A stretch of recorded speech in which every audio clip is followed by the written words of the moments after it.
महाराज हिरण्यकश्यप ने कहा, क्या तेरा भगवान आया? कहाँ है? बुला। प्रहलाद ने कहा, पिताश्री हमारे भगवान तो हर जगह हैं, हम में तुम में खड्ग खम में सब में व्यापी राम। भगवान तो सर्वत्र हैं, कण कण में व्याप्त हैं। तो क्या तेरा भगवान इस खंबे में भी है? प्रहलाद ने सिर हिला दिया, हाँ पिताजी हमारे भगवान इस खंबे में भी हैं। और जैसे ही खड्ग का प्रहार करना चाहा कि खंबा स्वतः ही गड़गड़ा करके चरचरा करके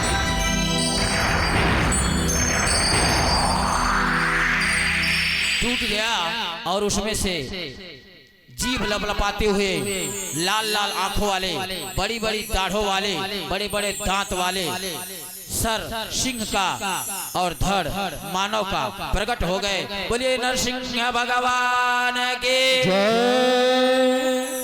ये हमारे भगवान जी का भक्त के लिए, भक्त की पुकार पर आवेशावतार है। भक्त के लिए भगवान कुछ भी करने के लिए तैयार हैं।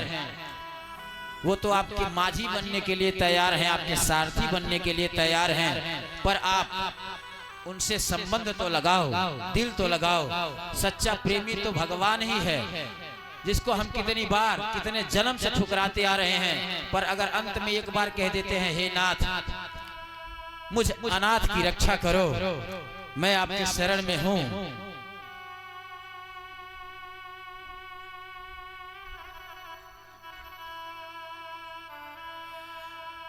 तो कन्हैया तनिक देर नहीं लगाता है। वो ये नहीं सोचता है कि जीवन भर हमको गाली दे रहा था और आज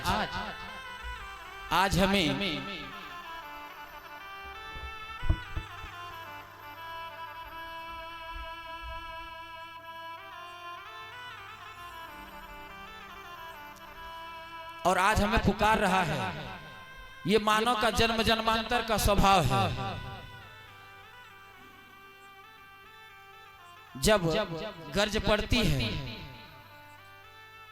तो हम गधे को भी बाप मान बैठते हैं, और जब अवसर निकल जाता है तो हम अपने पिता को भी पिता कहने से गुरेज खाते हैं कि महाराज देखना पिताजी आप बाहर मत आना, आप हमारे समाज के लायक नहीं हो, आपको क्या पता है दुनिया कैसी हो गई है, आपको ज्ञान नहीं है।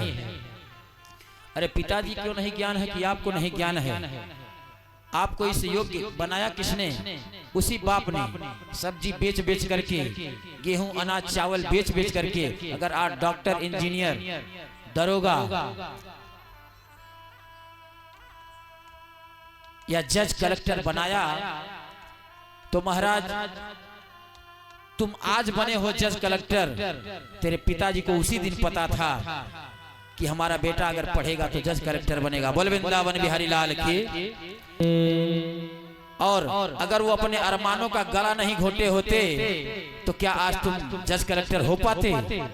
और आज उसी बाप को, उसी पिता को कहते हो पिताजी आप बाहर न आना, माता आप बाहर मत आना, तुम हमारे समाज के लायक नहीं हो, सोसाइटी बहुत बदल गई है हमारी, तुम्हें इस दुनिया का दस्तूर नहीं पता है, आज का चलन नहीं पता है। तुम्हें देख करके हमारे मित्र दोस्त कहेंगे कितने पिछड़े लोग हैं। अरे पिछड़े लोग तो तब कहे जाओगे कि जिस दिन तुम्हारे मित्र को पता चलेगा कि जिसने जन्म दिया खून पसीना एक करके, एक एक रुपया इकट्ठा करके, अपने अरमानों का गला दबा करके तुमको डॉक्टर इंजीनियर बनाया, और आज उन्हीं लोगों के तुम नहीं हुए तो तुम हमारे क्या होगे? बोल वृंदावन बिहारी लाल की। जो अपने माता पिता का नहीं हो सकता है वो क्या हमारा और आपका हो सकता है? कदापि नहीं। वो तो अवसरवादी नीति है उसकी। आज हमसे गर्ज पड़ी है तो हमें कहता है आप हमारे मित्र हो, और कल हमसे गर्ज निकल जाएगी तो कहेगा हम आपको पहचानते नहीं महाराज। महाराज नरसिंह भगवान तुरंत हिरण्यकश्यप को अपने जंघे पे लिटा लेते हैं और कहते हैं बोल दिन है कि रात, तो गोधूली बेला थी। हिरण्यकश्यप ने कहा नहीं, ये तो गोधूली बेला है। तो बोले ये तो न दिन में आता है न रात में आती है। बोले बताओ तुम अंदर हो कि बाहर? तो हिरण्यकश्यप ने कहा महाराज क्षमा करो, हमसे बड़ी भारी भूल हो गई, न यह अंदर है न बाहर, ये तो घर की दहलीज है। बोले अच्छा ये बताओ ये हमारा आयुध जो है ये अस्त्र है कि शस्त्र है? बोले महाराज ये आपका नाखून है, न तो अस्त्र है न शस्त्र है। बोले अच्छा ये बताओ इस समय कौन सा महीना चल रहा है?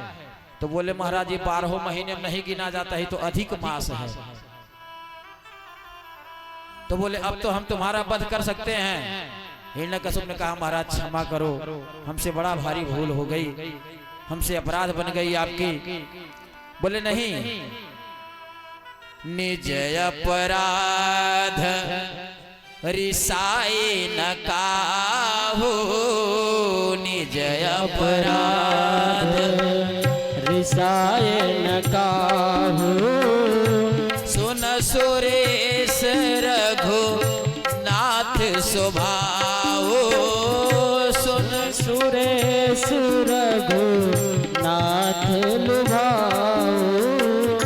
जो अपराध भगत कर करही, जो अपराध भगत कर करही। राम रोष पावक सोजरही, राम रोष पावते सोधरही।